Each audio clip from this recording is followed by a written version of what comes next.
Hello everyone, আজকে চলে গেছিলাম ইকাতে। এটা প্যারিসের একটি মার্কেট, বেশ বড় একটা মার্কেট। এই মার্কেটে আপনি যে গেটটা দিয়ে এন্ট্রি করবেন সেই গেটটা দিয়ে আপনি বেরোতে পারবেন। এই মার্কেটের আপনি ঘরের যাবতীয় জিনিস এখানে পেয়ে যাবেন, ছোট থেকে বড় সব কিছু।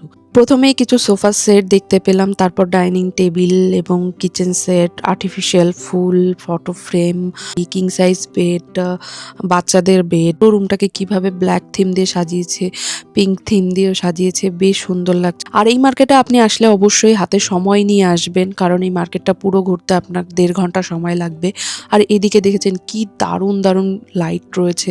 আর এর পাশাপাশি যারা আপনারা ফুল পছন্দ করেন, গাছ পছন্দ করেন, তাদের কিন্তু এটা ভীষণই ভালো লাগবে। দেখতে পাচ্ছেন কি দারুণ ফুলের টব রয়েছে, ছোট থেকে বড় আপনি সবকিছু পেয়ে যাবেন। এগুলো হচ্ছে রিয়েল ফুল। আর এর পাশাপাশি এই দেখুন কার্পেটগুলো এত সফট। আর এখানে কিছু কিছু জিনিস খুব বাজেট ফ্রেন্ডলি হয় আর এগুলো তো দেখে বুঝতেই পাচ্ছেন কি কি ধরনের কার্পেট। আর এর পাশাপাশি ঘুরতে ঘুরতে মার্কেটে অনেক সময় লেগে গেছিল। ফাইনালি বিলিং কাউন্টারে চলে এসেছি। আসতে হবে, আসি, টাটা, বাই বাই, ভালো থাকবেন, সুস্থ থাকবেন।